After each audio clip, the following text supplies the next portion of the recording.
Tak golek iki lho, golek video sih. Iya, soalnya aku sambil konsultan GPT.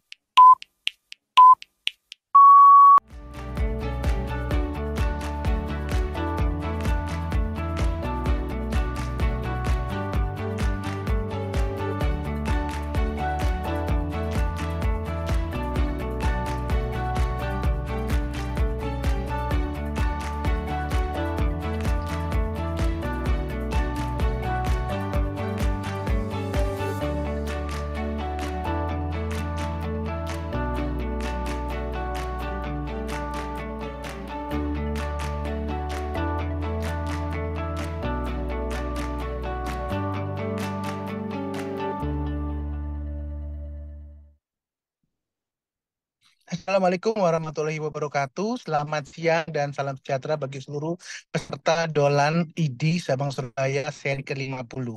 Pada hari ini kita akan bersama dengan dari Perdatin dengan topik tata laksana nyeri, di mana dengan dimoderatorkan oleh Dr. Linda Astari, spesialis dermatovenerologi, spesialis dermatologi tropis, dan dengan narasumber yang pertama Dr. Mirza Kusardi, spesialis anestesi dan terapi intensif, Kepala Klinik Nyeri dan Paliatif RSUD Dr. Sudono Madiun. Dan yang kedua sumber kita adalah Dr. Belindo Wirabuana, spesialis anestesi terapi intensif. Beliau merupakan staf pengajar anestesiologi dan reanimasi FK UNER RSUD Dr. Sutomo. Oh, mohon maaf, Dr. Linda ini merupakan sekretaris program studi SP1 Dermatologi Venerologi FK UNER RSUD Dr. Sutomo. Untuk menyingkat acara kita, kami persilakan kepada Dr. Linda untuk memoderasi acara webinar hari ini. Kami persilakan, Dokter. Ya, terima kasih Dokter Charles atas perkenalannya. Assalamualaikum warahmatullahi wabarakatuh. Selamat sore para sejawat sekalian, peserta webinar Dolan ID yang selalu setia setiap hari Senin pada pukul 15 sampai pukul 16 waktu Indonesia Barat selalu mengikuti Dolan ID Surabaya yang selalu menghadirkan topik-topik yang berbeda setiap minggunya dan mungkin merupakan topik-topik yang banyak ditunggu-tunggu juga oleh sejawat sekalian, terutama para sejawat dokter umum di Vaskes Kesehatan tingkat pertama. Pada sore hari ini kita berkesempatan kedatangan dua narasumber dari Perdatin seperti yang tadi sudah diperkenalkan oleh Dokter Charles. Yang pertama adalah Dokter Mirza Kushardiandi, spesialis anestesi terapi intensif. Beliau juga Fellow of Interventional Pain and Fellow of Interventional Pain Physician ya. Jadi beliau memang ahlinya nih di bidang nyeri ya, sesuai dengan subspesialis beliau, fellow beliau dan juga jabatan beliau. Dan narasumber kita yang kedua adalah Dr. Belindo Wirabuana, spesialis anestesiologi terapi intensif. Beliau ini juga sama nih ya, FIP juga ya dok ya, Fellow of Interventional Pain. Ya, beliau adalah staf pengajar anestesiologi dan reanimasi Fakultas Kedokteran Universitas Erlangga dan RSUD Dr. Sutomo Surabaya. Nah, ini orang sibuk-sibuk semua ini kalau anestesi ini ya.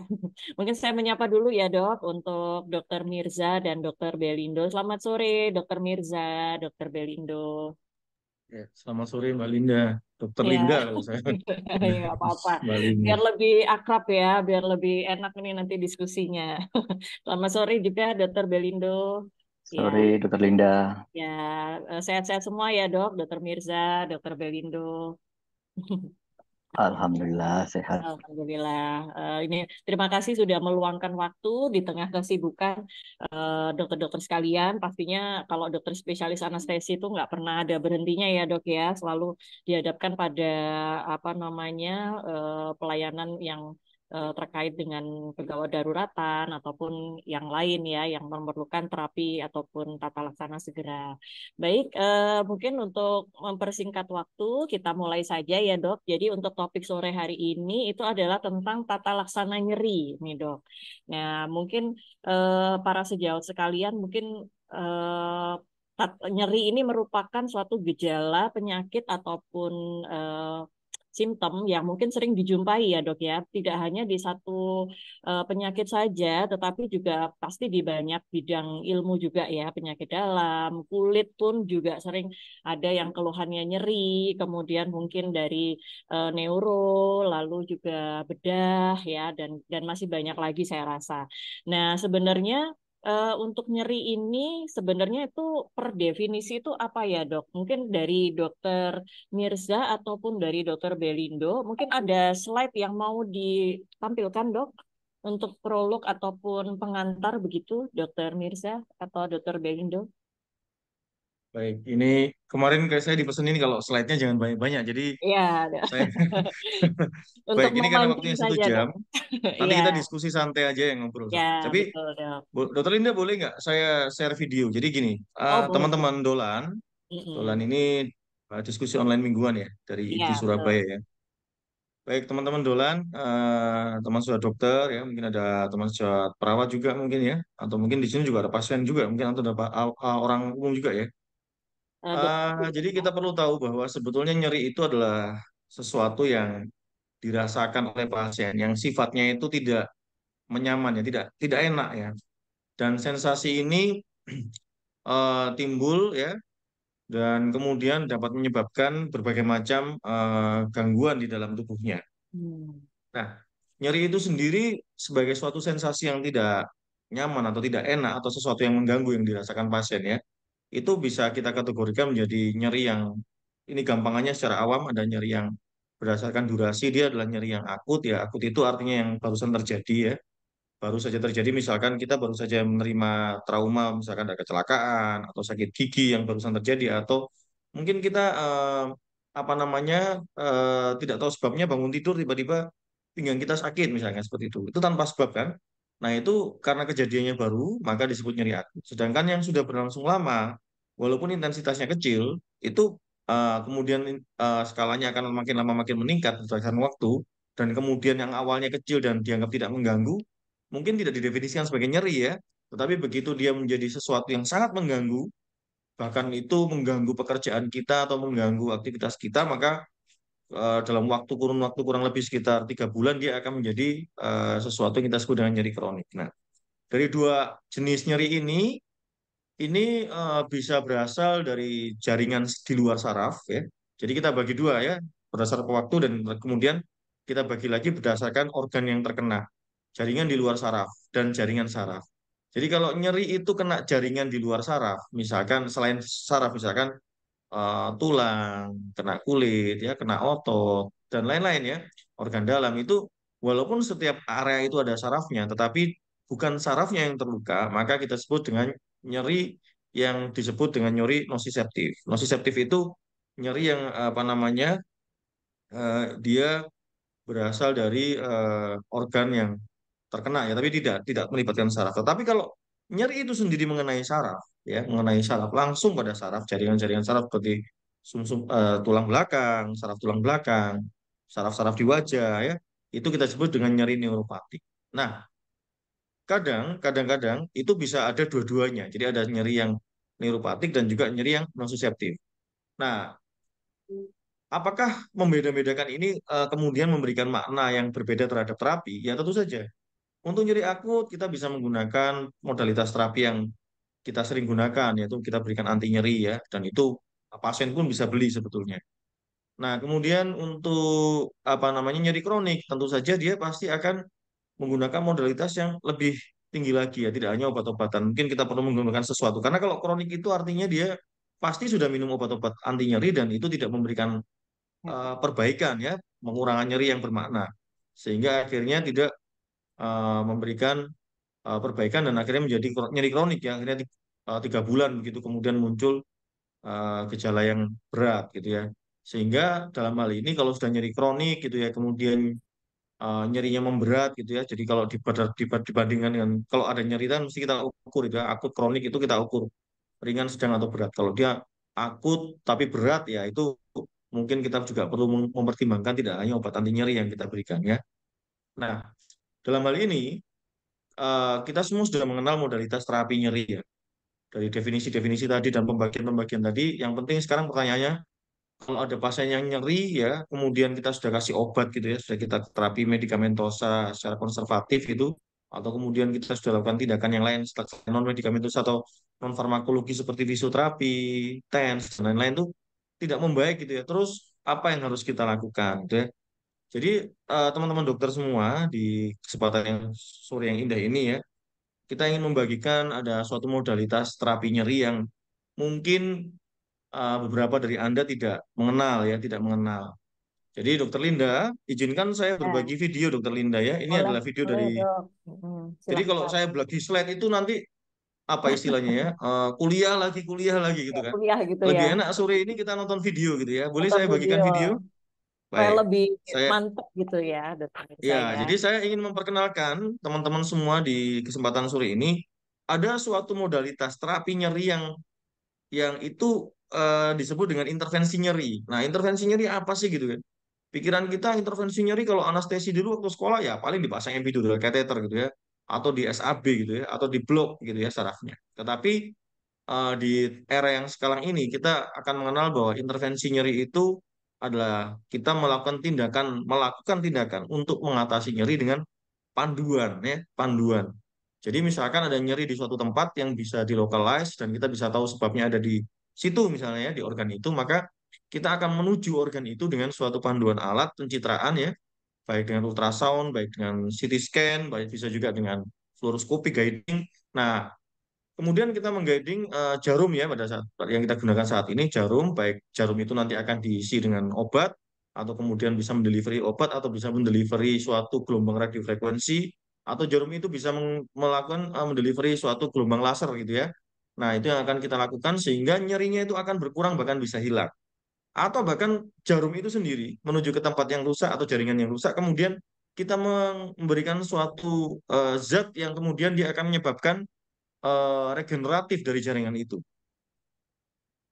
Nah, ini sehingga dalam intervensi nyeri itu ada segmen baru dalam sub intervensi nyeri itu kita mengembangkan yang disebut dengan regeneratif interventional pain management. Jadi sekarang teman-teman semua kalau kita ngomongin tentang regeneratif, contoh misalkan kita punya tendon yang tear atau bau kita sakit ya, ternyata kita suka berbulu tangkis misalnya. Bau saya sakit nih, setelah di MRI atau di USG itu kelihatan di situ ada sobekan, tir misalnya. Tir itu sobekan. Dari Sampaikan. misalkan otot supraspinatus misalnya.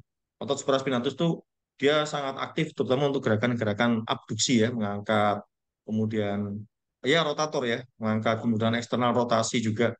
Nah, itu apa namanya kita lihat ada tir di situ. Nah, apakah tir ini bisa disembuhkan? Bisa. Ternyata tir itu, sobekan otot itu bisa diregeneratif dengan menggunakan cairan yang namanya regenerator. Dan cairan regenerator itu dimasukkan ke dalam otot supraspinatus yang sobek tadi dengan panduan ultrasound, dia kelihatan di sana, kita masukkan obatnya melalui jarum dan kita tunggu 3 minggu dia sembuh dan akhirnya fungsi dari ototnya tadi mau kembali lagi tanpa harus diberikan obat-obat NSAID. Nah, ini adalah modalitas yang terbaru dan ini kebetulan Dokter Belindo ini saya dengar S3-nya itu Oh, adalah tentang regeneratif dari peluru terapi. hmm. Saya dengar begitu ya karena saya juga sempat dikonsultasi untuk judul S3-nya itu. Nah, jadi seperti itu. Dokter Linda, saya izin untuk Ya, berbagi. Teman-teman, saya ingin berbagi sedikit tentang tentang apa regeneratif namanya, tadi ya dok ya, tentang intervensi nyeri ya. iya betul, tentang intervensi nyeri. Saya coba berbagi tentang intervensi nyeri yang apa sih yang dimaksud dengan intervensi nyeri gitu teman-teman biar teman-teman punya apa ya Gambaran punya gitu. gambaran gitu ya gambaran tentang intervensi nyeri seperti apa. Bentar ya, saya ingin berbagi sini sebentar, share screen. Nah, ini deh, media baik, apakah sudah bisa dilihat videonya? Sudah dok, Baik. Kelihatan ya, full apa sudah. enggak ini kelihatan full ya? eh ya full kok dok, lumayan cukup cukup besar. Hmm. Ya, Baik, tinggal saya di akan share tunjuk suara aja. share screen ya. Ini adalah salah satu bentuk intervensi nyeri mungkin teman-teman bisa lihat di sini. Baik, saya play ya. Kedengaran nggak suaranya? Belum kedengaran ini dok, Bagaimana, kedengaran nggak? belum dok. Oh, baik. Bagaimana caranya supaya kedengaran? Mungkin dari host ID mungkin barangkali bisa dibantu ya. Biasanya sih kan memang kadang kalau video tuh suaranya tuh nggak ikut ini ya dok ya, nggak ikut ter-share gitu. Mungkin atau ada perlu setting khusus kah? Share juga. Oke, saya udah share sound. Sudah Ya, boleh bisa ya. saya play ya? Oh, ya. Oh ya, ini kayaknya sudah ada. Nama saya Dewi Masito. Saya sakit tulang belakang bagian bawah sama pinggang sebelah kiri. Hari ini kita mendiagnosa pasien dengan lumbar facet syndrome. Saya sudah berobat pertama di Ponorogo, terus berinisiatif sendiri berobat ke rumah sakit tipe A di Solo. Itu di Rumah Sakit Sudono ini sudah merupakan hal biasa. Jadi hampir setiap hari kita tuh mengerjakan. Pemeriksaan awal itu di RF pertama kali itu, tapi nggak ada perubahan. Klinik nyeri kami bisa melayani BPJS. Di RF lagi 2 kali, masih belum ada perubahan. Dan hari ini kita akan melakukan intervensi nyeri pada pasien ini dengan modalitas guiding dengan fluoroskopi. Habis itu dirujuk ke rumah sakit Dr. Sudono Madiun di klinik nyeri. Untuk mendapatkan pelayanan nyeri dengan menggunakan BPJS, pasien harus mendapatkan rujukan dari Vaskes 1 ke manajemen nyeri Rumah Sakit Sudono Madiun atau terapi nyeri Rumah Sakit Sudono Madiun. Pakai BPJS, langsung ketemu Pak dokternya. Ibu Dewi Masito merupakan rujukan dari Rumah Sakit tipe A daerah Jawa Tengah ke Rumah Sakit Dr. Sudono Madiun. Yang akan kita kerjakan fluoroterapi dan juga nanti akan kita kerjakan radiofrekuensi. Ya, yang kemarin saya merasakan kalau buku itu agak sakit. Sesuai yang direncanakan, jadi prosesnya juga sangat cepat. Kita mengerjakan pasien secara gambaran radiologis pun juga kita tidak menemukan kendala dalam melakukan guiding. Sekarang itu dites udah nggak seperti biasanya, tapi masih terasa jarum karena jarum suntikan itu. Ya sudah sekojangan bahasa Indonesia, bahasa Jawa. Jadi setiap hari itu hampir kita mengerjakannya itu alhamdulillah berhasil. Dari dokter sampai perawat itu sudah bagus, terutama dokternya menjelaskannya sampai sejelas-jelasnya. Ingat, yang menyembuhkan penyakitnya Allah, saya hanya jalan. Bagus, pokoknya semuanya bagus. Saya merasa puas. Mudah-mudahan bermanfaat dan memberikan hasil yang baik ya Bu ya. Bisa sembuh total di klinik nyeri ini. Terima kasih, sampai jumpa teman-teman. Nanti kita akan ketemu lagi setelah tindakan ini. Assalamualaikum warahmatullahi wabarakatuh. Terima kasih, Ya, Dokter. terima kasih. Iya, jadi itu Ya. tadi ya, Dok, intervensi nyeri ya tadi. Jadi dengan menggunakan guiding, kemudian dimasukkan cairan ya, Dok, atau obat yang tadi itu.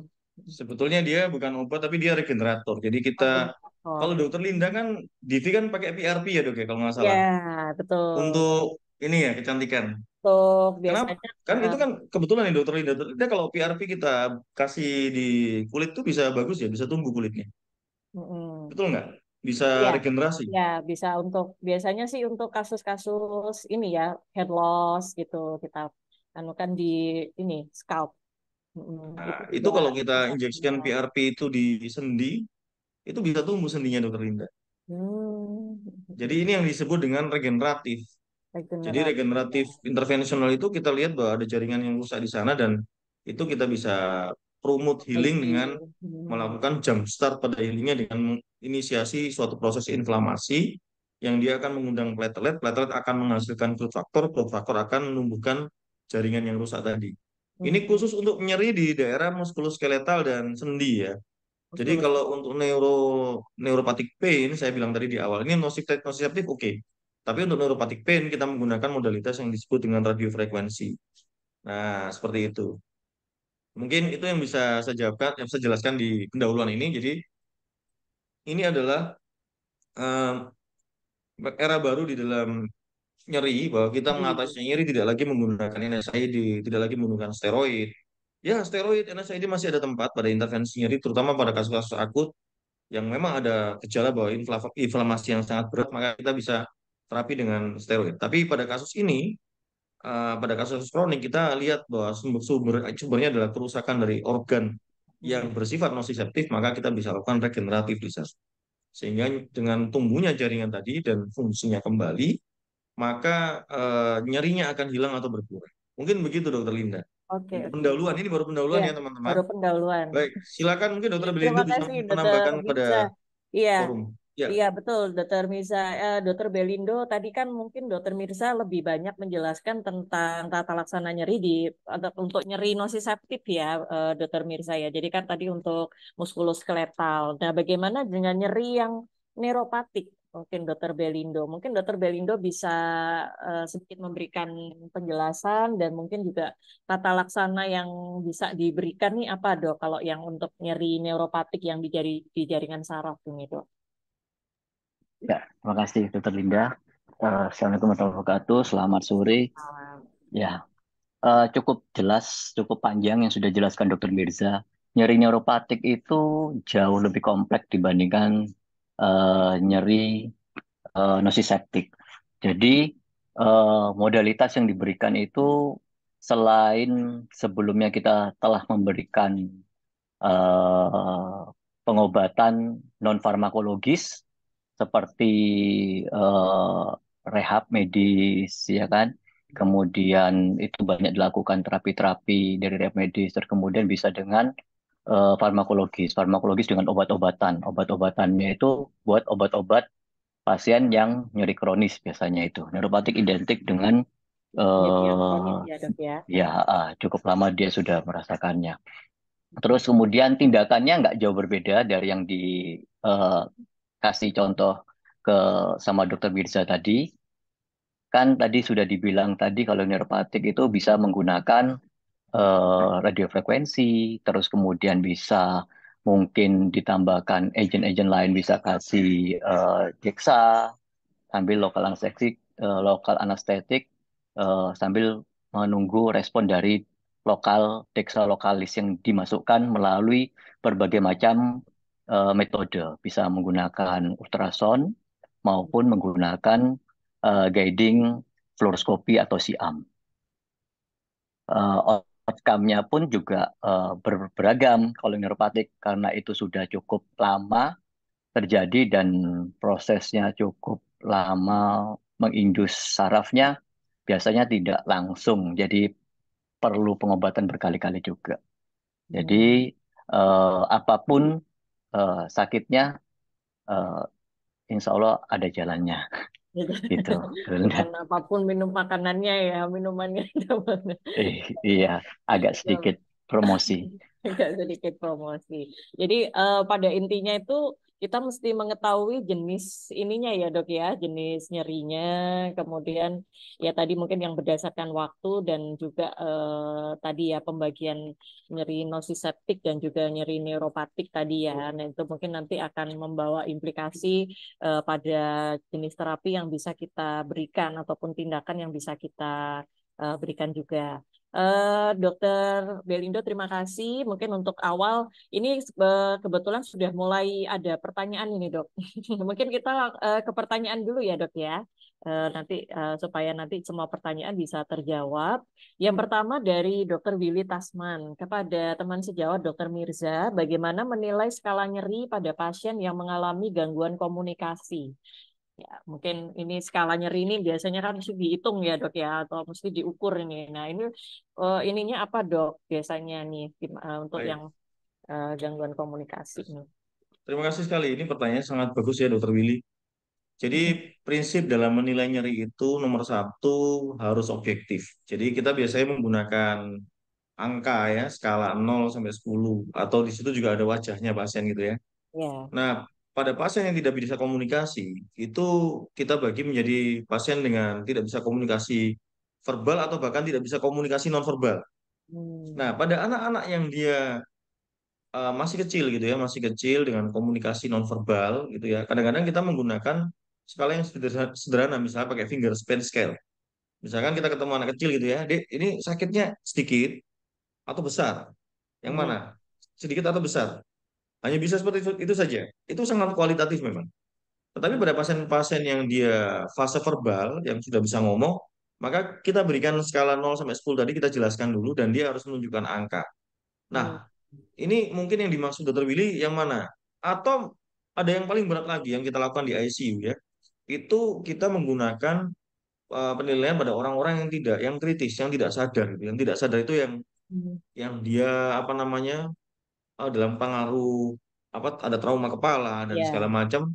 Itu kan kita sulit ya menilainya gimana. Ini kan nggak bisa objektif gitu ya. ya. Maka kita menggunakan skala nyeri yang kita lihat, kita observasi dari behavior, dari tingkah lakunya dia, terhadap responnya dia terhadap stimulus-stimulus yang diberikan lingkungan di saat dia mengalami gangguan kritis. Jadi sekali lagi, prinsipnya kalau pasiennya sadar baik, kooperatif, tetapi dia tidak bisa ngomong, misalnya pada pasien-pasien dengan stroke, dia ada afasia, misalkan afasianya afasia apa namanya afasia sensorik atau afasia motorik, maka kita mesti apa namanya membuat skala yang lebih ringan, ringan, gampang ya. Jadi pakai apa Itu ya, apa Baker. tuh visual analog scale ya boleh, atau kita pakai Wong numeric scale Baker. gitu. Mungkin Wong Baker. Wong Baker, Wong Baker itu ya. Kalau pada anak-anak kita pakai fingerprint scale. Jadi cuman tanya aja ini sakitnya sedikit atau banyak gitu ya. Nah, tapi pada kasus-kasus kritis di mana pasien itu tidak bisa berkomunikasi verbal atau non verbal, maka kita menggunakan behavioral pain scale. Behavioral pain scale itu boleh saya share screen lagi? Saya Boleh, share boleh, screen Dok. ya. Boleh, Baik. Dok. Ini mungkin teman-teman bisa lihat di sini. Nah, ini ada namanya CPOT ya, Critical Pain Observational Tool. Ini yang Nah, tadi behavior tadi ya, Dok ya.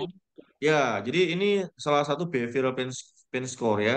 Ini kita pakai namanya CPOT kalau di ICU itu. Nah, ini kita bisa lihat di sini. Jadi ada 012 ya. Facial description ya, kita bisa lihat di sini. Body movement. Ini sama sekali sesuatu yang tidak harus pasien itu mengekspresikan, tetapi kita mengobservasi. Muscle tension. Kemudian compliance with a ventilator. Loh, tapi kalau pasien tidak di ventilator gimana dok? Saya pasien sudah di ekstubasi, maka vocalization. Kita bisa lihat suaranya nih. Suaranya normal, dia menggerang atau dia menangis atau apa namanya, apa berteriak gitu ya. Maka Hmm. itu skornya bisa 2. Nah ini kita bisa adaptasi dari critical pain observative observational tool ya. Nah tapi walaupun ini critical care berarti bisa juga dikerjakan di UGD. Jadi tidak ada alasan pasien masuk rumah sakit itu tidak dilakukan asesmen nyeri. Ya, Nyeri. kalau pasien sadar ya silakan pakai NRS atau dia ada gangguan komunikasi pakai Wong Baker. Kalau anak-anak pakai fingerprint scale, kalau pasien itu tidak sadar, kita pakai CPOT ini. Nah, Hmm. seperti itu. Baik, mungkin begitu Dokter Linda. Cukup? Oke, terima kasih. Saya rasa cukup, Dok. Udah cukup lengkap ini penjelasan dari Dokter Mirza. Kemudian, oh ini menyambung ini tadi menyambung dari Dokter Charles. Izin bertanya, apakah metode ini dapat diterapkan pada nyeri kronis, contohnya kanker atau paliatif? Ini maksudnya yang ini metode ini tadi ya, Dokter Charles ya, metode penilaian yang COP ini tadi, CPOT, ya. Ya, bisa. Apakah itu Jadi juga bisa. bisa ya, Dok ya? Jadi kalau pasiennya sadar, jangan pakai CPOT. Kalau pasiennya sadar. Kalau Ya, pasiennya sadar, walaupun dia kanker atau nyeri kronis, itu kita pakai numeric ya, scale. Dok. Jadi numeric scale itu ada 0 sampai 10 tuh. 0 enggak nyeri sama Angka. sekali, 10 sangat nyeri, 5 sedang-sedang, 5 sampai 10 ada 6, 7, 8, 9, 0, 0 sampai 5 ada 1, 2, 3, 4. Silakan dipilih mana yang menurut Bapak atau Ibu sekarang nyeri yang dirasakan angkanya mana. Dia bisa bilang, waduh saya rasanya 11 gitu ya. Padahal Hmm, skalanya cuma 10. sampai 10. Berapa sampai 11? Wah, ya sudah berarti dia sangat nyeri ya, berarti 10 nih. Ya, Seperti itu. oke, oke. Jadi Baik, mohon izin menambahkan gini, ya Dokter silakan Linda. Dok. Silakan, Dok. Lindo, Jadi monggo, Dok. gini, intinya selama pasien itu sadar dan Hmm. bisa diajak komunikasi, jadi penilaian nyerinya itu semua diusahakan dari pasien. Ya, Hmm. jadi secara subjektif banyak tools-tools yang bisa digunakan. Nah, salah satunya tadi Bisa NRS, bisa FAST, bisa Wong Baker itu tadi ya. Hmm. Ataupun yang simpel seperti katakan Dokter Mirza tadi. Apabila pasien itu tidak sadarkan diri ataupun dia sadar tapi apa yang dikatakannya tidak valid. Contohnya pasien demensia bisa Hmm. ngomong skalanya sekian, tapi sekian detik lagi mungkin dia Wah, akan lupa apa yang sudah wah, diomongkan dia tadi, berubah lagi ya. Itu ya. ada skor penilaian nyeri sendiri untuk pasien dengan demensia. Itu Hmm. tadi meskipun dia bisa diajak diskusi gitu ya. Mungkin tambahannya Baik-baik. dari saya. Terima kasih Dokter Belindo untuk tambahannya. Baik Dok, mungkin kita menginjak pada pertanyaan berikutnya ya Dok. Assalamualaikum, izin bertanya Dok, sejauh mana penata laksanaan nyeri di vaskes pertama dan kapan perlu dirujuk? Dan yang kedua, edukasi apa yang perlu diedukasi ke pasien dan atau keluarganya? Mungkin saya persilakan Dokter Belindo, mungkin bisa menjawab Dok. Oke. Terima kasih atas pertanyaannya. Jadi, vaskes pertama itu biasanya bisa dilakukan dengan obat-obatan analgetik-analgetik yang ringan ya. Mungkin nyerinya ringan sampai sedang mungkin gitu ya. Kalau seumpamanya itu neuropatik, kalau itu nosiseptik, nosiseptik. Terus kemudian kalau neuropatik mungkin ada obat-obatan juga yang bisa diberikan dari vaskes. Harapannya dengan adanya penelitian lebih lanjut tentang pemberian regeneratif seperti yang dikatakan sama Dr. Mirza tadi, dengan menggunakan agen proloterapi hanya D5 saja berhasil dan memberikan optimal, harusnya itu pun bisa dilakukan di fase ke-1. Itu. Makanya butuh penelitian lebih lanjut. Apalagi kan habis ini setiap puskesmas akan diberikan WSG. Oh, Rasanya mereka bisa semua ya bisa, Dok ya. ya, jadi itu. Kapan dirujuk? Ya, apabila tiap puskesmas kan berbeda-beda kapasitasnya. Jadi apabila di puskesmas tersebut sudah tidak bisa melakukan terapi farmakologis atau non farmakologis, bisa dilakukan rujuk ke tempat yang lebih baik dengan fasilitas yang lebih bagus gitu. Fasilitas yang lebih atas ya dok ya untuk Ya, memang gitu. sudah dengan penanganan yang ada di fase 1 itu ternyata tidak memberikan hasil perbaikan gitu ya dok ya untuk nyerinya ya dok ya. Ya, gitu. Baik, baik Mungkin terima ada kasih tambahan. ya dokter Belindo. Dari dokter Birsa ada tambahan dok? Nggak ada, nggak ada. Oh Ya, ya, jadi baik. cukuplah. Cukup. Teman-teman kalau ada modalitas yang ada di puskesmas dengan NSAID, yang Hmm, perlu kita ketahui ya, saat kita menggunakan NSAID itu, ini saya perlu garis bawahi apa namanya efek samping ya. Jadi kita ya, kasih NSAID itu kan kadang-kadang kita aware sama efek samping. Wah ini nanti gastritis nih, sehingga pada saat awal dari awal mungkin sudah kita kasih proton pump inhibitor atau kita kasih apa namanya eh, ya, mucosal ya, protection dok. seperti sukralfat apa segala macam itu sangat bagus dan menurut Hmm, saya teman-teman sudah berpikir untuk pasien ya. Tetapi perlu kita sadari ya teman-teman semua dokter di sini bahwa efek samping gastritis itu hanya salah satu efek samping dari COX inhibitor yang dia menghambat prostaglandin. Nah, karena prostaglandin itu tidak terbentuk, maka terjadi gangguan dari proteksi mukosa. Tetapi pernahkah kita berpikir bahwa prostaglandin itu kalau tidak ada di ginjal, ada namanya renal prostaglandin yang dia hmm, juga disintesa dari asam arachidonat yang diblok oleh enzim COX, maka akan terjadi vasokonstriksi dari arteri aferen, arteri efren yang yang menuju ke ginjal, yang menuju ke tubulus. Jadi efek samping ke gaster mungkin kita bisa pikirkan dengan pemberian ranitidin, pemberian sukralfat. Tetapi efek samping ke ginjal kita nggak bisa hindari. hmm. Jadi kita mesti pikirin juga kalau kita kasih itu kita proteksi lambung, apakah kita juga pikirkan untuk proteksi ginjal sehingga ketika kita memberikan NSAID dalam waktu yang cukup lama, jadi sampai dengan mungkin 3 minggu atau 3 bulan gitu ya, maka kita mesti mikirin itu gitu. Jadi itulah yang kenapa menyebabkan kalau kita lihat bahwa uh, NSAID abuse itu cukup tinggi, termasuk steroid abuse. Sehingga itulah yang mendorong kenapa interventional pain dulu yang dia menggunakan metode dengan steroid ya dokter Billy dulu ya. Kita dulu masih sempat guna efektif pakai steroid juga dokter Oh, Billy dulu ya. Kemudian kita mempelajari sesuatu yang baru yang disebut dengan biotensegrity fluoroterapi itu saya dengan dokter Belindo juga belajar tuh dari seorang dari Brazil itu waktu itu. Nah, itu menunjukkan bahwa kita mesti move on gitu dari NSAID sehingga kita mesti mengurangi penggunaan NSAID dengan adanya regeneratif medicine ini. Nah, itu Hmm. aja sih. Jadi kalau di puskesmas kita oke kita kasih NSAID, tapi ada satu hal juga yang perlu saya sampaikan, kabar gembira bahwa paracetamol itu memiliki profil analgetik yang lebih baik dibandingkan tidak kalah dengan NSAID yang ada, tetapi ya perlu hati-hati pada orang-orang dengan gangguan liver itu aja. Karena metabolisme paracetamol kan di liver. Di Mungkin Depok. begitu ya, Dokter Linda. Itu aja pesan-pesan buat teman-teman di Ya, puskesmas ya. Dan baik-baik. fase Tambahan 1. lagi mungkin Iya, itu silakan Dokter Beni. mengingat masalah lambung tadi ya, Dr. Mirza. Jadi Iya. eh, banyak karena saya kurang lebih ber 10 tahun ini berkutat dengan pasien-pasien endoskopi juga ya. Jadi Hmm. pasien-pasien dengan abuse yang dikatakan dan tanda kutip Dr. Mirza tadi abuse NSAID tadi ya, itu Hmm. mungkin beberapa pasien itu merasa enak mendapatkan terapi NSAID, dia tidak menterapi dirinya sendiri dengan protektif berbagai macam tadi ya, Dokter Linda ya. Iya, Jadi iya, iya. mereka hanya menggunakan Menggunakan NSAID enak itu ya. secara Oh, secara cepat. long long Oh. long lasting ya. Jadi kalau mungkin di endoskopi itu terlihat pasien-pasien yang disebabkan oleh NSAID itu mukosanya itu bleedingnya itu bukan hanya satu sisi. Kalau seumpama kayak ada pembuluh darah kecil itu bisa kita cek ya kalau seumpama operasi gitu ya. Jadi kan Mhm. selesai. Ini semua mukosa di dinding lambungnya itu semua bintik-bintik merah-merah dan keluar Merah-merah. darah. Jadi Hmm. kan itu nggak mungkin dicesin satu-satu ya.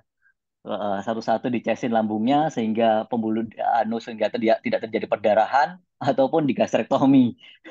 Kan nggak Mhm. mungkin itu ya. Jadi itu pengobatannya cukup lama meskipun sudah ketahuan kalau seumpamanya dia abuse karena NSAID. Jadi NSAID itu cukup jahat juga Bagus dan juga. itu cukup bahaya juga sih kalau kita nggak hati-hati Ya mungkin melanjutkan itu ya dok tadi. ya, Boleh, maksudnya boleh nambahin lagi? kapan Saya boleh nambahin dirujuk? lagi nih. Ya Saya silakan tertarik dok. sekali dengan Dokter Belinda. Jadi Dokter Belinda begini ya, Dokter Belinda. Jadi teman-teman semua, selain ginjal yang saya sebutkan tadi dan gastritis yang Dokter Belinda sebutin dengan perdarahan Di mukosal mukosa. damage itu ya, itu ANSAID sendiri, COX inhibitor kan dia juga menghambat pembentukan tromboksan tuh. Tromboksan itu disintesa dari asam arakidonak oleh enzim siklooksigenase jadi tromboksan. Nah, tromboksan itu fungsinya salah satu adalah untuk agregasi trombosit. Nah, Hmm. ketika terjadi perdarahan, maka orang-orang yang minum NSAID, perdarahan lambung yang saya bilang, maka Hmm. akan semakin berat. Kenapa? Karena tidak akan terbentuk tromboksan yang dia akan melakukan koagulasi kepada perdarahan yang kecil-kecil tadi.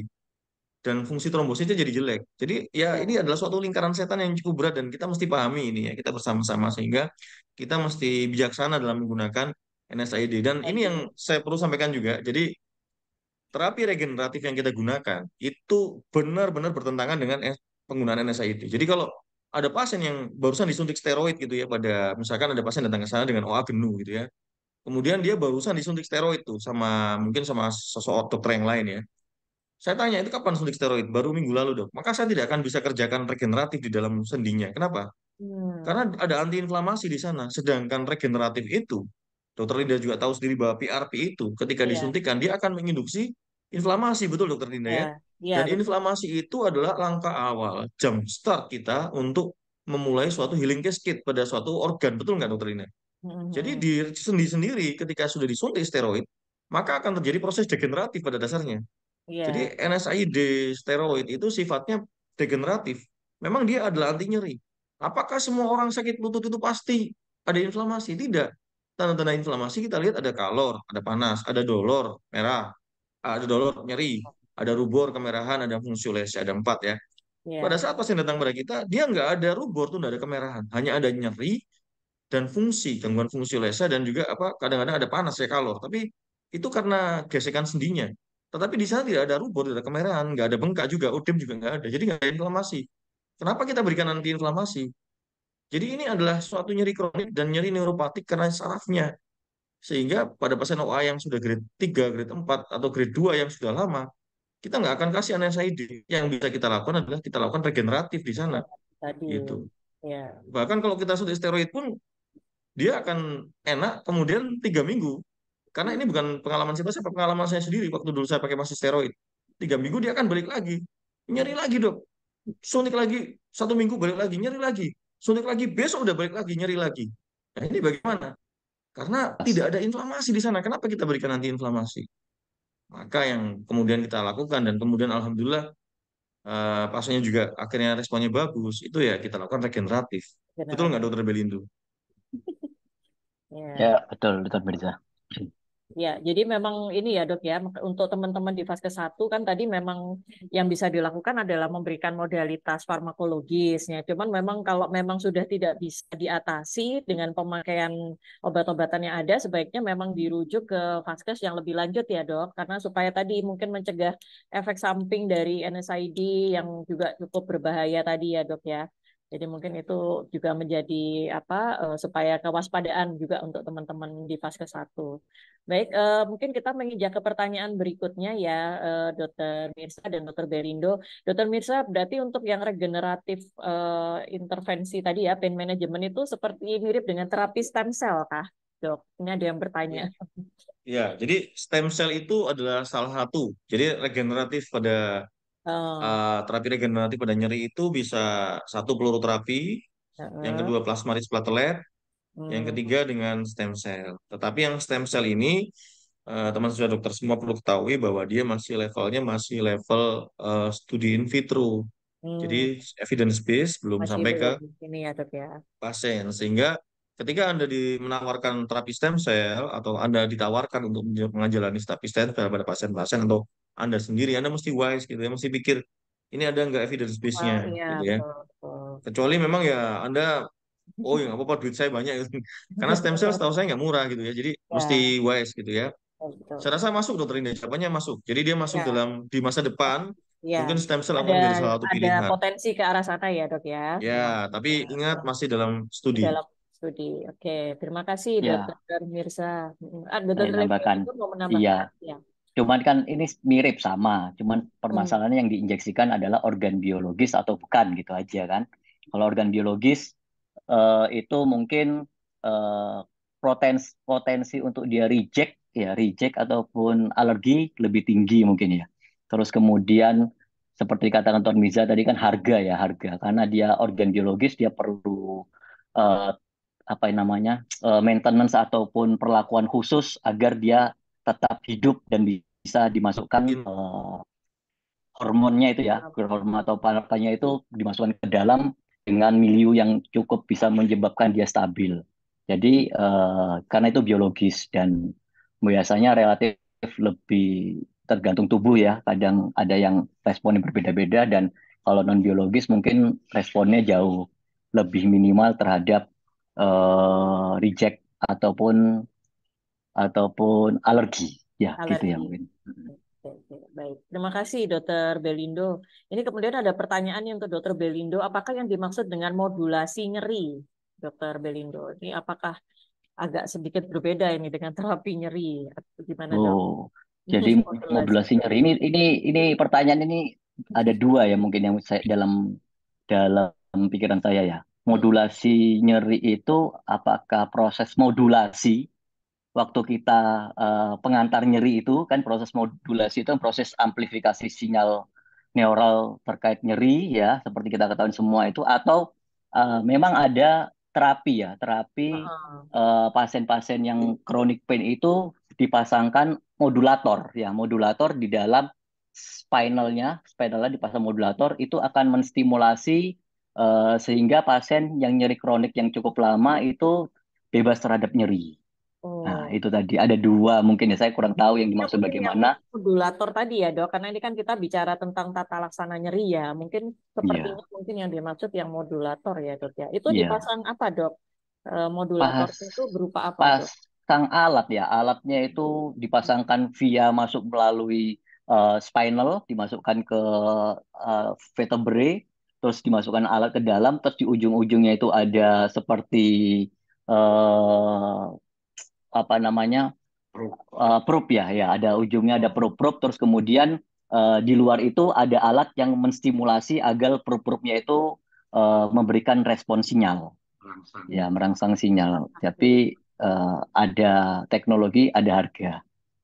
Nah dengan itu kurang lebih pasarannya berapa ya Dokter bisa sekitar 700-an mungkin ya 700 juta sampai 1 M sepertinya. Yang Cina udah mulai 30 juta Dokter Bidu. Oh gitu. Ya, Oke. kalau yang Ini boleh saya share screen yang tadi Dokter Belindu maksudkan. Ini namanya spinal cord stimulation. Oh boleh boleh Di dok. Saya spinal cord stimulation supaya itu tahu ya dok ya. ya, jadi teman-teman ya bisa dibaca di internet sini. Ini ada alat namanya spinal Oh, cord stimulation. Jadi alat itu dipasang ya, nanti yang pasang kita nih ahli intervensi nyeri, nanti hmm, ditanam di dalam kulit tanam begini. gitu ya dok Nah, ya. ya Hmm. ditanam ada listriknya, kemudian dimasukkan ke dalam spinal cord. Nah, kayak sehingga pacemaker gitu ya ya dimasukkan. kayak pacemaker. Oh, Kalau di jantung seperti pacemaker, sehingga apa namanya, Anda kalau ada nyeri yang dari manapun itu bisa diblok, jadi nggak sampai ke kemana-mana gitu ya. Jadi itu namanya spinal cord stimulation. Alatnya yang original Eropa mungkin masih sekitar tadi dokter bilang 700 juta gitu. Ada yang 200 juta. Tapi yang kita lihat yang Cina atau India ini sudah tinggal 30 jutaan ya. Sebentar lagi mau masuk Indonesia. Nah, kita akan siap-siap untuk mulai memasang alat-alat ini pada pasien-pasien cancer, pada pasien-pasien chronic pain yang sulit ya. Nah, itu. sulit. Itu dipasang berapa lama dok? Sampai berapa lama? Itu selama dokter Linda itu Oh, karena ada baterainya di situ ditanam. Jadi hmm. apa ya? Kayak kayak apa ya? Pacemaker, Kayak Ya kayak ya ya kayak kayak pacemaker. hmm. kayak pacemaker cuma di Mm-mm. pinggang gitu. Kayak pacemaker cuma di pinggang. Jadi teman-teman mungkin bisa lihat di internet ya, bisa dilihat gambarnya mungkin seperti ini ya. Kalau saya boleh sharing, nah ini ada yang, nah ini bisa dilihat ini. Nah ini kan ada yang dipasang. Nah nanti alatnya dipasang di belakang begini, ditempel Oh, begini. Nah, jadi nanti kalau di foto ronsen bisa kelihatan ada ada sesuatu Probe-nya begini ya, ada elektrotnya ya, kayak dipasang Iron di. Man gitu ya dok ya. Iya Kayak betul ya. Iron Man. Tapi Iya, Iron Man yang kesakitan gitu ya. biasa kita nih. Tuh, silakan Dokter Lina. Iya, baik-baik. Terima kasih Dokter Mirsa, Dokter Belindo atas penjelasannya. Jadi nanti mungkin sejauh sekalian jadi lebih tahu ya. Oh, ternyata ada macam-macam ya modalitas untuk nyeri ini tidak hanya dengan terapi farmakologis obat-obatan saja gitu. Nah, ini kemudian ada pertanyaan lagi, Dok. Benarkah untuk Dokter Belindo, benarkah suntikan botox bisa mengatasi neuralgia trigeminal? Nah, ini biasanya kan kita untuk mengatasi aging ya, Dok ya. Kalau di kulit nih, Dok. Nah, itu apakah bisa untuk neuralgia trigeminal, Dok? Ya, ya. Jawabannya bisa iya, bisa enggak. Ya, mungkin kan kalau aging di kulit itu kan botox itu bertahan berapa lama ya, Dokter Linda ya? Ya, ada ini, Dok. Ada yang biasanya sih temporer aja ya, Dok ya. Beberapa Iya, bulan. Tuh, nanti harus disuntik lagi gitu. iya. Jadi makanya itu ini juga Juga demikian ya, Dok ya. pada saat disuntikkan kemungkinan kalau memang tepat penyebabnya adalah karena neuralgianya itu bergesekan antara saraf dengan yang jaringan sekitarnya, itu mungkin kalau disuntikkan yang jaringan sekitarnya itu uh, singset ya apa Ya. singset jadi nggak bergesekan dengan sarafnya itu lagi. Tapi kalau sudah mulai kendor lagi, dia akan mengenai. Nah, Biasanya beberapa itu ada yang ditambal dengan ditaruh apa ya Teflon, titanium ya Mas Mirza ya, Teflon. teflon ya, Kasih ditaruh Teflon. kasih teflon di situ biar supaya hmm, nggak gesekan kembali nggak atau gesek. ataupun Jadi ada suntikan gitu ya, Dok ya. Hmm. ya gitu. Hmm. Oke, oke, dok. Baik, terima kasih dok penjelasannya. Jadi ya memang memang sifatnya temporer ya dok ya. Bisa mungkin nanti kalau memang pada kasus yang tadi dijelaskan dokter Belindo, cuman memang hanya temporer saja sama ya. Untuk biasanya kan untuk kerut gitu ya, untuk wrinkle. Nah ini juga nanti perlu disuntik lagi. Nanti cuma beberapa bulan. Baik, berikutnya. Ini ada pertanyaan nih mungkin untuk Ya, Dokter Mirza ya dok. Pada pasien yang mengalami nyeri kronis, bagaimana cara untuk tapering down obat anti nyeri yang kita berikan?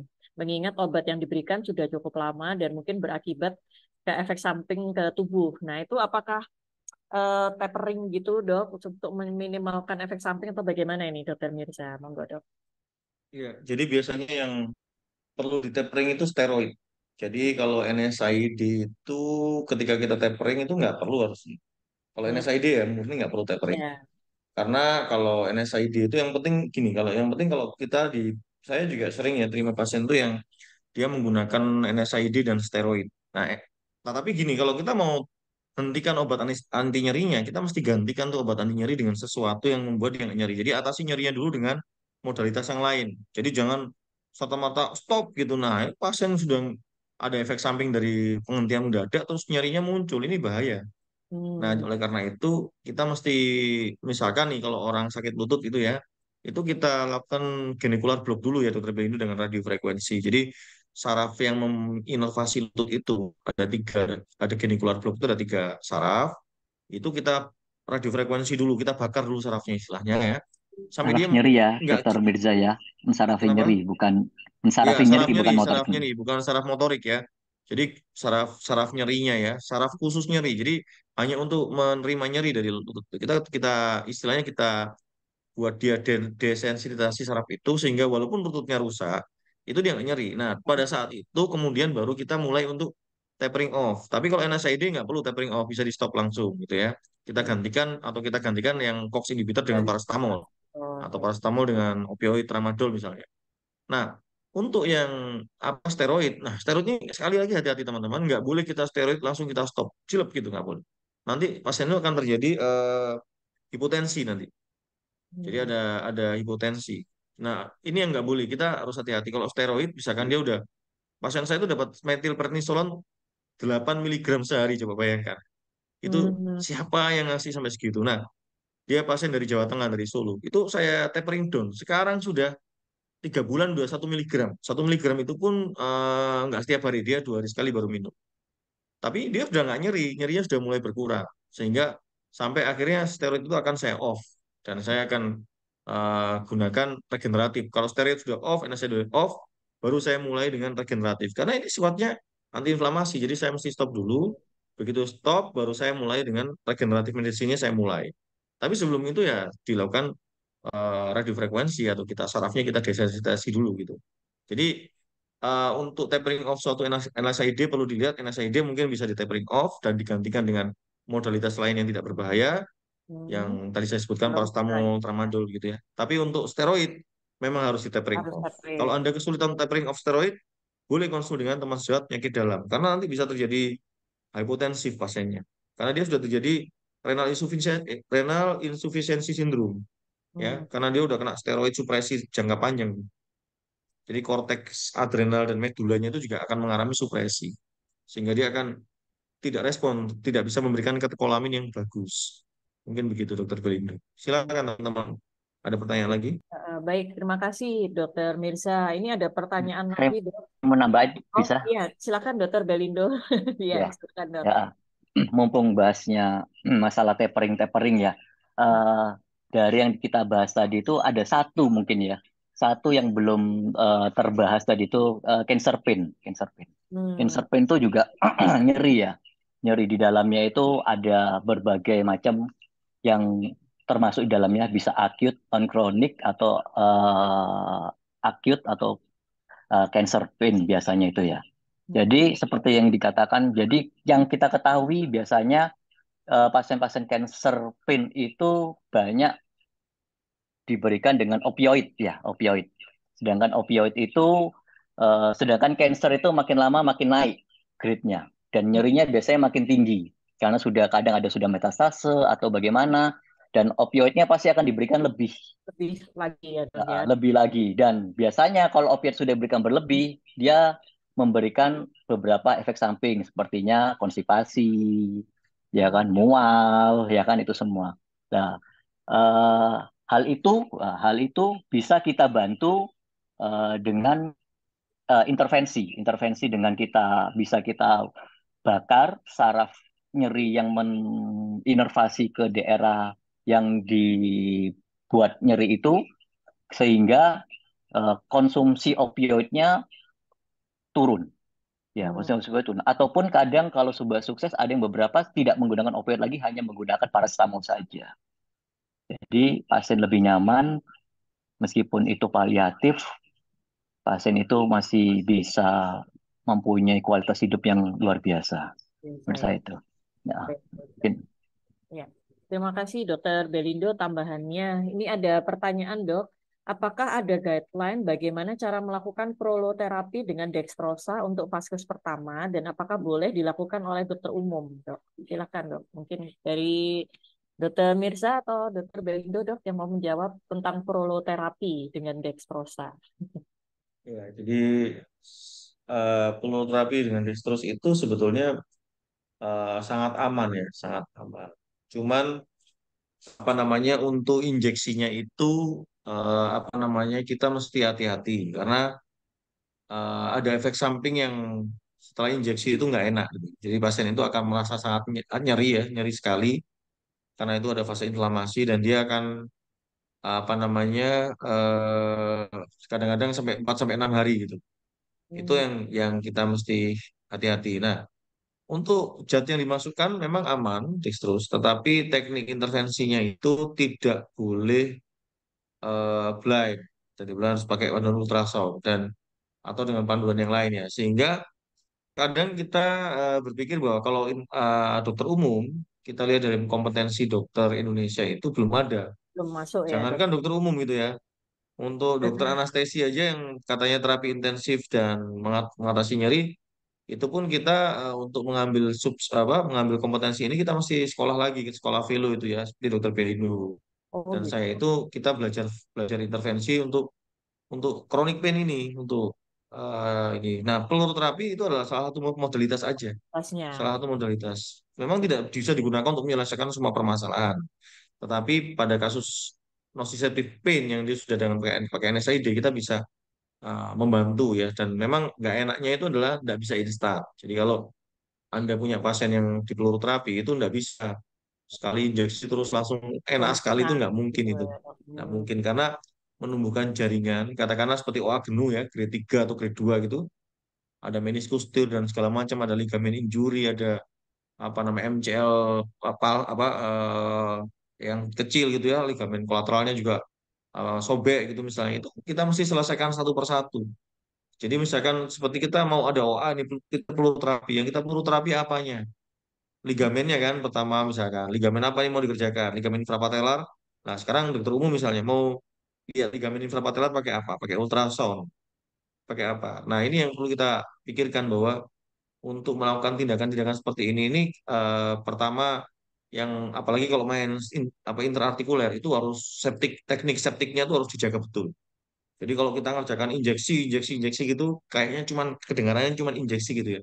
Tapi bayangkan kalau Anda tidak aseptiknya tidak betul, maka Anda injeksikan tuh cairan dextrose dan Anda aseptiknya nggak betul, maka akan terjadi arthritis, apa namanya, septic arthritis. Hmm. Dextrose di sana tempat pertumbuhan kuman, nyaman dia ada dextrose, kemudian ada kuman masuk septic arthritis. Nanti kalau ini digebiak uyah seperti gampang begitu, maka kejadian psikiatris sangat tinggi. Sehingga kita mengerjakan intervensi nyeri ini pun tidak di lingkungan yang biasa ya, kadang di kamar operasi, di tempat Hmm. yang steril. Kalau saya kerjakan di klinik nyeri tadi, jadi klinik nyeri itu khusus untuk intervensi nyeri.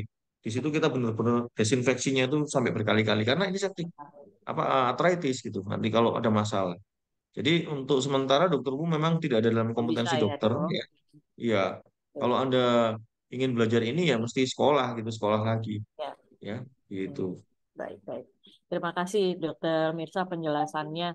Nah, ini terkait untuk merujuk ya, Dok ya. Kalau misalkan nih para sejawat ini ingin merujuk nyeri ini ya, misalkan sudah menangani nyeri itu dengan apa? Dengan obat-obatan yang ada di Vaskes. Ini ada pertanyaan untuk rujukan nyeri ini sesuai ICD-10 itu ditulis dengan diagnosis apa ya, Dok, supaya bisa dirujuk sesuai BPJS atau ada petunjuk kalau sudah berapa kali diberikan obat-obatan yang ada di Vaskes pertama. Terima kasih.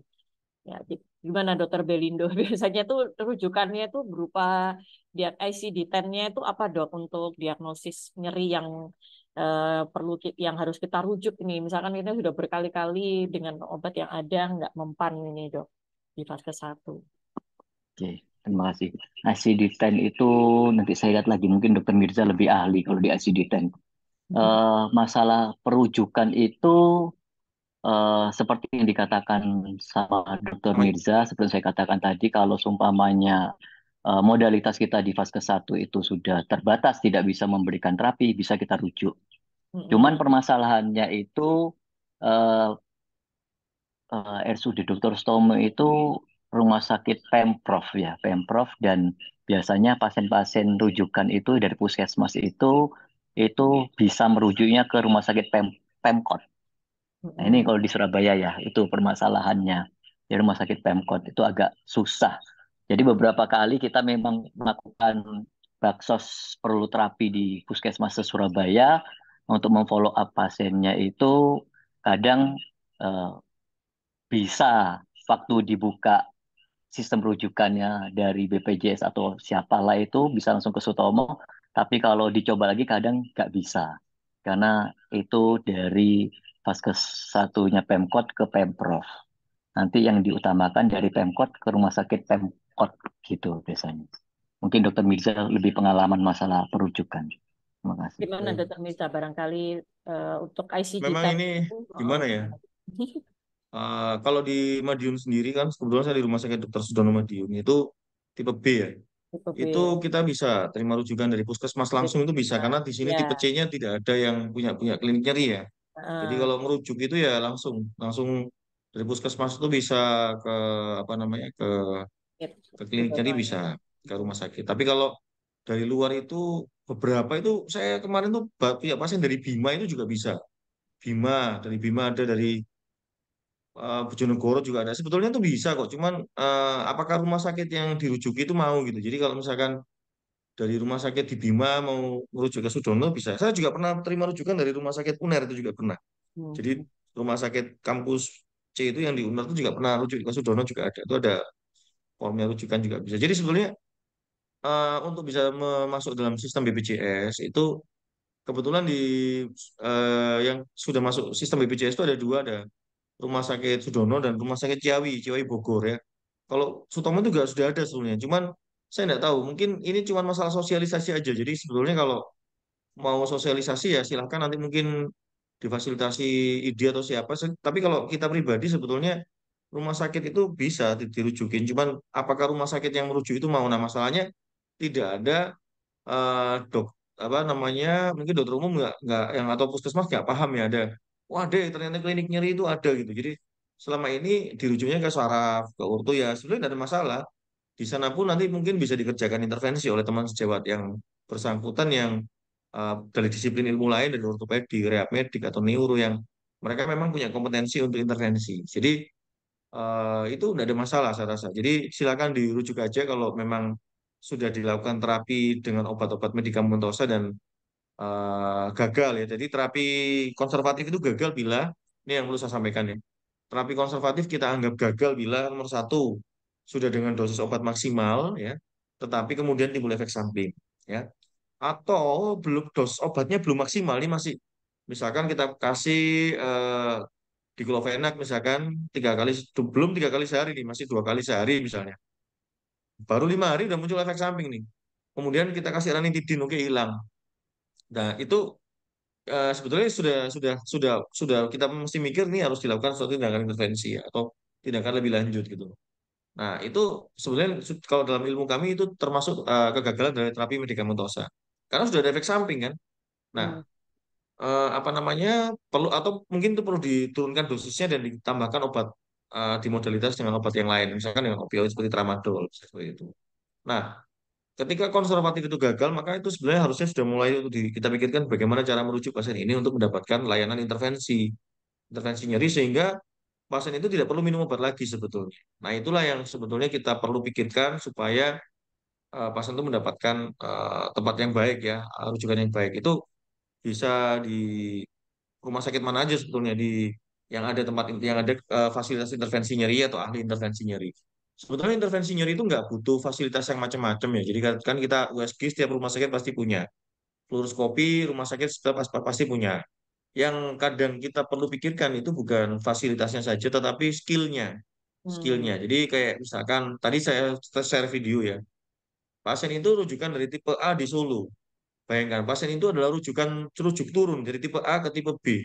Tipe A Solo ke tipe B di Madiun. Di Solo itu sudah dikerjakan radiofrekuensi, bayangkan. Radiofrekuensi itu adalah modalitas intervensi nyeri yang sangat tinggi. Pasti pakai fluoroskopi. Nah, kenapa dia dirujuk ke tipe B di Madiun? Karena dia di sana dikerjakan macam-macam tidak sembuh. Begitu di Madiun, kita diagnosa, oh, ini cuma lubal faset aja sebetulnya. Kemudian saya kerjakan waktu itu dengan fluoroterapi. Satu kali intervensi, dia langsung merasakan bahwa ini beda banget rasanya, dok. Enak sekali. Jadi problemnya di mana? Fasilitas ada, alat ada.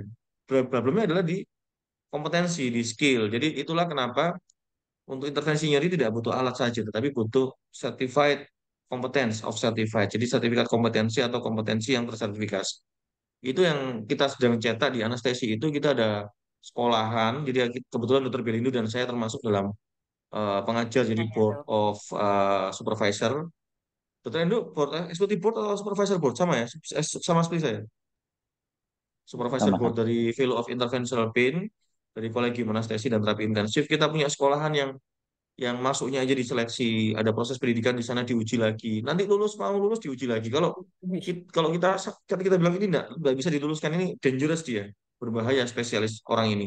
Ya kita nggak luluskan. Jadi kita ada proses di sana menggodok teman-teman di anestesi yang mau sekolah intervensi itu dengan kompetensi yang Tensi apa yang namanya yang memang layak untuk ya. dia nanti mengerjakan pasien-pasien seperti ini begitu, Dokter Linda. Terima kasih. Terima kasih Dokter Mirza, Dokter Belindo. Sebetulnya masih banyak sih yang pengen kita bahas juga ya Dok ya, karena memang untuk nyeri ini kan memang sesuatu yang gejala yang banyak dijumpai ya dan banyak dirasakan oleh masyarakat dan pastinya juga kasusnya cukup banyak. Tapi memang karena keterbatasan waktu, jadi mungkin saya izin menyingkat atau meresum ya Dok untuk diskusi kita pada sore hari ini. Jadi tadi sudah dijelaskan oleh Dokter Mirza, nyeri itu adalah sensasi yang dirasakan tidak enak ya atau tidak nyaman yang dirasakan mengganggu dan menyebabkan gangguan pada tubuh ya. Tadi juga bisa dibagi berdasarkan waktu yaitu yang akut maupun atau yang kronik. Lalu juga nyeri itu juga bisa dibagi menjadi dua jenis ya berdasarkan jaringan yang terkena yaitu jaringan saraf itu biasanya kita kenal dengan nyeri neuropatik ya atau neuropatic pain. Nah, kemudian juga jaringan di luar saraf yang terkena itu bisa kulit, tulang atau otot itu kita sebut dengan nyeri nociceptif.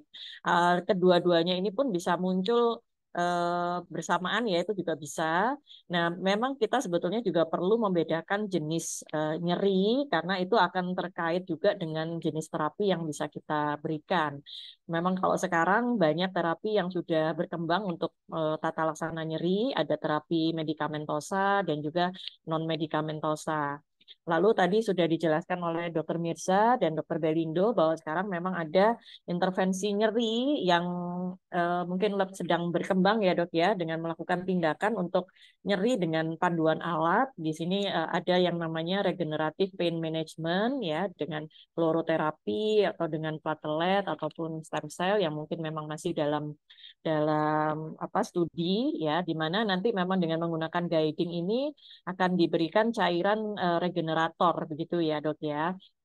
Nah, kemudian nanti untuk penilaian skala nyeri ini juga perlu kita assess ya pada saat pasien itu datang dengan gejala nyeri. Syaratnya tadi harus yang objektif, bisa dengan menggunakan angka atau gambar ya, numeric scale, Wong-Baker scale atau VAS ya, visual analog scale atau finger pain scale. Nah, tapi memang untuk pada kasus-kasus pasien yang tidak bisa berkomunikasi pada pasien yang tidak sadar atau demensia itu kita bisa mengamati atau mengobservasi dari behaviornya dengan melakukan assessment tadi ada disebutkan dengan CPOT ya. Jadi tadi mungkin sudah dijelaskan terus kemudian juga tadi sudah ada beberapa tata laksana nyeri yang lain ya tentang dengan penggunaan modulator tadi terutama untuk nyeri kronik lalu juga proloterapi tetapi ini memang dikhususkan memang sangat subspesialistik ya jadi mungkin untuk teman-teman sejawat di fase 1 ataupun dokter umum belum bisa melakukan tetapi memang tadi diingatkan oleh Dokter Mirza dan Dokter Belindo untuk terapi konservatif ya dengan obat-obatan NSAID atau steroid yang bisa diberikan oleh teman-teman sejawat dokter umum itu harus tetap berhati-hati ya apabila terapinya itu gagal yaitu apabila dosisnya sudah maksimal kemudian timbul efek samping ataupun dosis belum maksimal tetapi sudah timbul efek samping maka sebaiknya memang dilakukan rujukan ke vaskes yang lebih lanjut ya atau mungkin diupayakan untuk tata laksana nyeri dengan modalitas yang lain. Mungkin demikian mengingat juga keterbatasan waktu ya. Terima kasih sekali nih Dokter Mirza, Dokter Belindo, senang sekali saya sore ini bisa dapat banyak ilmu juga ya tentang nyeri juga ini yang pastinya juga di kulit juga sering kita dapatkan gitu ya. Mudah-mudahan bermanfaat untuk para sejawat sekalian yang ada di fase 1. Demikian Dr. Charles, saya kembalikan kepada Dr. Charles selaku host pada sore hari ini. Terima kasih Dr. Charles. Sekali lagi terima kasih Dr. Linda, Dr. Mirza, dan Dr. Belindo. Diskusinya luar biasa. Saya juga banyak ilmu baru yang saya dapatkan mengenai manajemen nyeri. Dan ini merupakan semoga berkenan dan menambah ilmu bagi seluruh dokter-dokter yang ikut Dolan ID setiap minggunya. Sampai jam 4 ini sudah ada 500 dok yang ikut, dok. Jadi memang Dolan ID ini banyak sekali yang ikut. Dan memang kami topiknya seputar dari SKDI 3 dan 4, dok. Jadi memang sangat-sangat diperlukan di lapangan, dokter. Dan kepada seluruh peserta Dolan ID Surabaya, kami mengundang kembali untuk seri minggu depan. Jadi di bulan ini ada 4 perkumpulan yang akan perhimpunan yang akan meramaikan Dolan ID kita. Yang pertama hari ini dari Perdatin, yang kedua besok dari POGI, dan yang minggu ketiga dari Himpunan Bedah Toraks Kardiovaskular Indonesia, yang keempat dari Perkumpulan Bedah Anak Nasional Indonesia. Jadi kami mengundang lagi jam yang sama setiap hari Senin. Kita akan terus mengudara jam 15 sampai jam 16. Dan kami undang kembali di jam yang sama minggu depan. Demikian, kami mohon maaf apabila ada kesalahan, dan sekali lagi semoga Dolan hari ini dan Dolan-Dolan kedepannya dapat memberikan manfaat bagi seluruh dokter Indonesia. Terima kasih. Wassalamualaikum warahmatullahi wabarakatuh. Terima kasih Dr. Miza. Sekali lagi. Terima kasih. Terima kasih ya, Dr. Belinda. Terima kasih, Sehat-sehat, Pak Mas Linda. Charles. Terima kasih, Linda. Ya, Ya, terima kasih ya Yo. sehat dok. selalu. Terima kasih ya teman-teman semua. Dokter Umum, Terima kasih Dr. dokter Charles. spesialis. Terima Ya. kasih, dok. Iya. Izin live ya. Oke. Ya.